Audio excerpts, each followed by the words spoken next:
जय हिंद दोस्तों, वंदे मातरम। कुछ दिनों पहले अग्निवीर करके जो एक नई स्कीम मोदी सरकार लाई है, उसके ऊपर काफ़ी विवाद हुआ था। देश भर में कई जगह पर आगजनी हुई थी, तोड़फोड़ हुई थी, पब्लिक प्रॉपर्टी को नुकसान पहुंचाया गया था। लेकिन उस समय भी आर्मी ने क्लियर कट बोल दिया था कि भाई देखिए, अग्निवीर स्कीम जो हम लाए हैं उसको हम कुछ भी नहीं करने वाले। ऐसे में अब जबकि उसका नोटिफिकेशन सामने आ चुका है, तो उसके बाद एक नया विवाद खड़ा हो गया है। लोगों का कहना है कि भाई अग्निवीर में जाति के आधार पर भर्ती करी जाएगी। अब इसी के ऊपर ये लोग कह रहे हैं कि भाई आर्मी में कब से जातिवाद आ गया और ऐसा वैसा। तो इन्हीं सब बातों के ऊपर हम लोग आज डिस्कशन करने वाले हैं कि दरअसल ये पूरा माजरा क्या है और क्या ये जो आरोप लगाए जा रहे हैं ये आरोप सही हैं, और अंग्रेज़ जो कि भारत पे के ऊपर कभी राज किया करते थे उनका इसमें क्या लेना देना है। सेना में अग्निवीरों की भर्ती में जाति और धर्म के बारे में पूछे जाने पर कंट्रोवर्सी चल रही है। विपक्षी नेताओं के आरोप है कि जाति और धर्म के बारे में पहली बार पूछा गया है।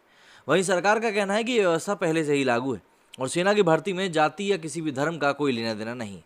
हमने विपक्ष के आरोपों और सरकार के जवाब की पड़ताल करी तो पता चला कि सेना में कास्ट कम्युनिटी और रीजन बेस्ड रेजिमेंट्स यानी कि सैन्य दल अंग्रेजों ने बनाए थे, जो आज भी कायम है। हालांकि सेना की भर्ती में जाति धर्म समुदाय का कोई रोल नहीं होता है। खुद आर्मी ने 2013 में सुप्रीम कोर्ट में एफिडेविट जमा करते हुए कहा था कि सेना में जाति, क्षेत्र और धर्म के आधार पर भर्ती नहीं होगी। वहीं रेजिमेंट्स में एक ही क्षेत्र से आने वाले लोगों को जस्टिफाई करते हुए कहा गया था कि ऐसा एडमिनिस्ट्रेटिव और ऑपरेशनल रिक्वायरमेंट्स के चलते किया जाता है।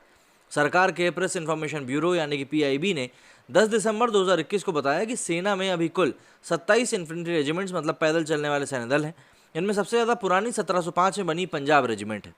सीधी सी बात है, आप अगर देखेंगे तो आपको पता चलेगा कि कितनी सारी रेजिमेंट्स में कहाँ के लोग किस तरीके से भर्ती किए जाते हैं। पूरी बात की पड़ताल की शुरुआत retired lieutenant general Sanjay Kulkarni से हुई। उन्होंने बताया कि भारत की सेना में रेजिमेंट सिस्टम है, जैसे जाट, सिख, डोगरा, गढ़वाल।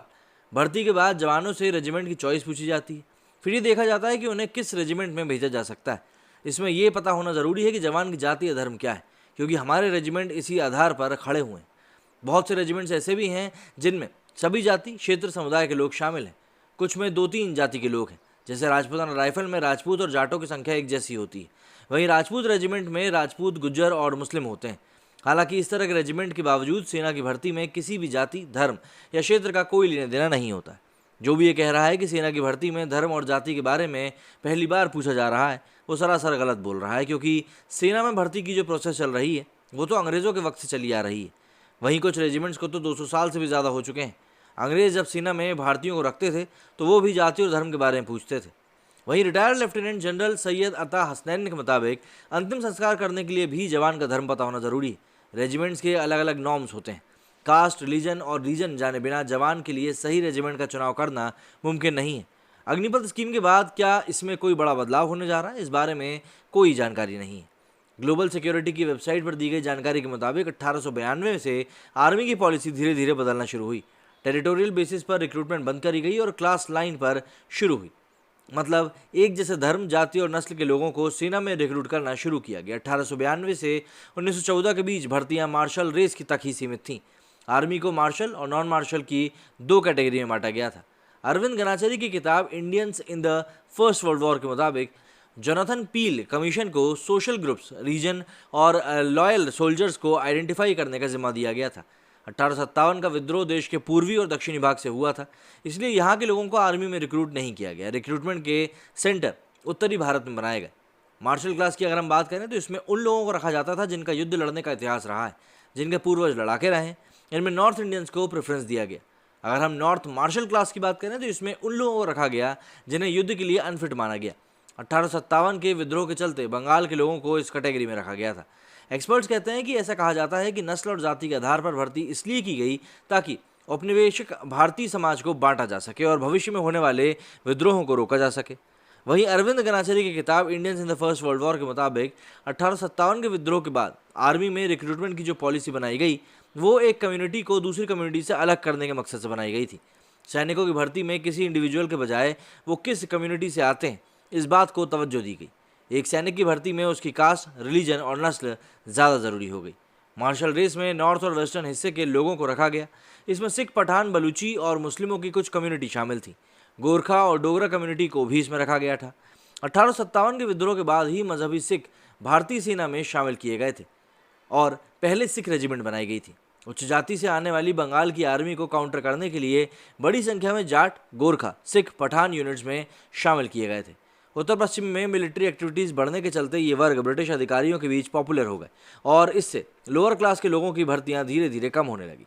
रेजिमेंट सिस्टम शुरू करने वाले अंग्रेज़ों ने पॉलिसी भी बनाई थी कि भर्ती एक ही जगह से ना की जाए।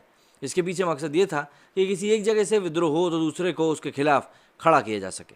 जाहिर सी बात है, आज़ादी के बाद भारत ने अंग्रेज़ों के बनाए गए सिस्टम को ही फॉलो किया, लेकिन 1949 के बाद कम्युनिटी, कास्ट या रीजन बेस्ड कोई भी नई रेजिमेंट नहीं बनाई गई। कुछ रेजिमेंट्स को रीऑर्गेनाइज ज़रूर किया गया, लेकिन उनके टाइटल के साथ छेड़खानी नहीं करी गई। रिटायर्ड लेफ्टिनेंट जनरल कुलकर्णी के मुताबिक एक जाति या क्षेत्र से जब भर्ती होती है तब एक ही जैसे लोग बड़ी संख्या में सेना में आते हैं। इससे उन्हें अपनी इज्जत का ख्याल रहता है और यदि ये लड़ाई से भाग गया तो गांव में मेरी इज्जत नहीं रहेगी, मेरे परिवार वालों को लोग क्या कहेंगे।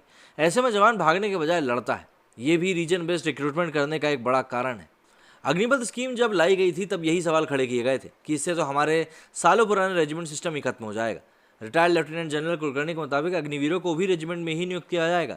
फ़र्क सिर्फ ये रहेगा कि उनमें से 75% का सेवाकाल 4 बरस में खत्म हो जाएगा, जबकि बाकी सब जैसा होता आया है वैसा ही रहेगा। इंडियन आर्मी की रेजिमेंट का टाइटल कास्ट बेस्ड है, लेकिन एक ही रेजिमेंट में दूसरी जाति के जवान भी शामिल होते हैं।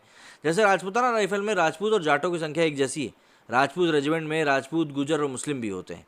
वहीं सेना में भर्ती के लिए किसी एक जाति या धर्म का होना ज़रूरी नहीं है।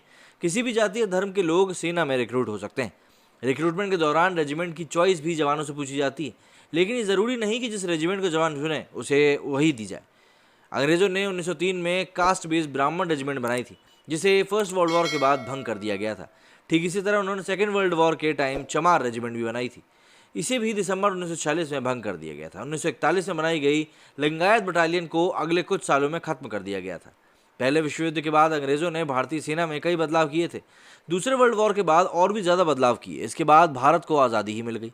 आज़ादी के बाद सेना ने भर्ती प्रक्रिया में सुधार करने के लिए 4 समितियां बनाई, लेकिन किसी ने भी सेना में नई जातीय रेजिमेंट बनाने या भंग करने की बात नहीं की। 2016 में तत्कालीन रक्षा मंत्री मनोहर पर्रिकर ने सेना में रेजिमेंट खत्म करने के मुद्दे पर संसद में सरकार का पक्ष रखते हुए कहा था कि रेजिमेंट सिस्टम से सैनिकों में एकता बनी रहती है। हर जंग में रेजिमेंट सिस्टम सफल रहा है, इसीलिए इस रेजिमेंट सिस्टम को भंग करने का हमारा कोई भी इरादा नहीं है। वहीं 2013 में आर्मी ने सुप्रीम कोर्ट में ये बात एडमिट करी थी कि प्रेसिडेंट के बॉडीगार्ड सिर्फ हिंदू राजपूत, हिंदू जाट और जाट सिख ही बन सकते हैं। ऐसा सिर्फ फंक्शनल रिक्वायरमेंट के लिए किया जाता है। इसका किसी भी जाति या धर्म का पूर्वाग्रह नहीं है। राष्ट्रपति भवन में होने वाले सेरेमोनियल ड्यूटीज़ के लिए एक कॉमन हाइट, बिल्ट और अपीयरेंस ज़रूरी है, सिर्फ इसीलिए ये चीज़ करी जाती है। हालांकि ये जो लोग विवाद खड़े करने वाले रहते हैं वो हर चीज़ में विवाद खड़े करते ही हैं, क्योंकि इनको सिर्फ सामने आया हुआ मुद्दा दिखता है। ये उसके इतिहास के बारे में नहीं देखते, उसकी हिस्ट्री के बारे में नहीं देखते, ये जानना भी नहीं चाहते हैं कि इतिहास में ऐसा क्या हुआ था कि आज की कंडीशन में हमारे सामने ये परिस्थिति बनी हुई है। मेरे इस वीडियो में फिलहाल इतना ही। कमेंट सेक्शन में अपनी राय ज़रूर दें। जय हिंद, जय भारत।